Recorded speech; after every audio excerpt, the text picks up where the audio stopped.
കുറിച്ചൊരു ക്ലിയർ ക്ലാരിറ്റിയും കൂടെ കൊടുത്തേരെ. നീ ഈ മീഡിയക്കാർക്ക് നല്ലൊരു കണ്ടന്റ് ആണല്ലോ കൊടുക്കാവുന്നത്. മീഡിയക്കാർ എന്തെങ്കിലും പറഞ്ഞു ഇങ്ങനെ ചോദിക്കുന്നൊക്കെ?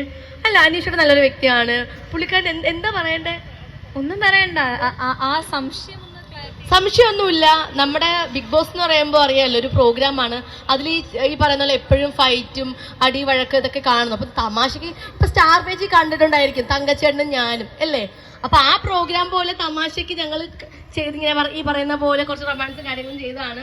പക്ഷെ അത് ശരിക്കും പ്രോഗ്രാമിന് വേണ്ടിയിട്ടെന്നാണ് ഞാൻ ഇപ്പോഴും വിശ്വസിക്കുന്നത്. അങ്ങനെ ഒന്നുമില്ല. കാരണം പുള്ളി പലപ്പോഴും പറഞ്ഞിട്ടുണ്ട് എന്റെ അനിയത്തി എന്നുള്ളത്. നിങ്ങൾ കണ്ടിട്ട് ലൈവ് കാണുന്നവർക്ക് അറിയാം. പലപ്പോഴും അനീഷയുടെ പറഞ്ഞിട്ടുള്ളതാണ് എന്റെ അനിയത്തിയാണ്, എന്റെ സഹോദരിയാന്നുള്ളത്.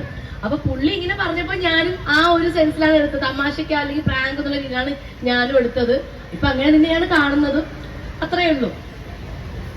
Okay, anyway thank you so much. ഇന്റർവ്യൂല് കറക്റ്റ് പറഞ്ഞിട്ടുണ്ടായിരുന്നു. അത് ഞാൻ പറഞ്ഞിട്ടുണ്ടായിരുന്നു. കാരണം വെച്ചാല് ഇപ്പൊ നമ്മളടുത്ത് ഒരാൾ ഇഷ്ടമുണ്ടെന്ന് പറയുമ്പോ നമ്മൾ ഇഷ്ടമാണോ എന്നാണ് ചോദിക്കുന്നത്. നമുക്ക് കല്യാണം കഴിച്ചാലോ എന്നാരെങ്കിലും പറയുമോ? ഇല്ല. നമ്മള് അല്ലെങ്കിൽ നമുക്ക് വീട്ടിലൊന്നും സംസാരിക്കാന്നല്ലേ പറയും. പെട്ടെന്ന് എനിക്ക് മറുപടി കൊടുക്കാൻ പറ്റില്ല. അത് എന്റെ അടുത്ത് ഇഷ്ടമുണ്ടെന്ന് പറയുന്നത് എനിക്ക് ഏറ്റവും വലിയ സന്തോഷമുള്ള കാര്യമാണ്. കാരണം ഞാൻ പഠിക്കുന്ന സമയത്ത് എന്റെ ഒരുപാട് പേര് ഇഷ്ടമെന്ന് പറയാറുണ്ട്. പക്ഷെ ഈ ഇൻഡസ്ട്രി അത് പറ്റുന്നത് എല്ലാവരും പറയാൻ പേടിയാണ്. പക്ഷെ എനിക്ക് തോന്നുന്നു കോളേജിൽ പഠിച്ച് ആ സമയം വരെ എന്റെ ഇഷ്ടമുണ്ടെന്ന് മുഖത്തൂക്കി പറയും. അതിനുശേഷം ഇത്രയും വർഷത്തിനിടയിൽ ആദ്യമായിട്ടാണ് ഒരാൾ മുഖത്ത് നോക്കിയിട്ട് കല്യാണം കഴിച്ചല്ലെന്ന് പറയുന്നത്. അപ്പൊ നമ്മൾ ഗേൾസിന് ഉണ്ടാവുന്ന ഒരു ഫീൽ എന്താണ്? അത്രേ ഉള്ളൂ. പെട്ടെന്ന് എടുത്ത് നമുക്കൊന്നും പറയാൻ പറ്റില്ല. ഞാൻ എന്റെ കാര്യങ്ങളൊക്കെ പറഞ്ഞിട്ടുണ്ടായിരുന്നു.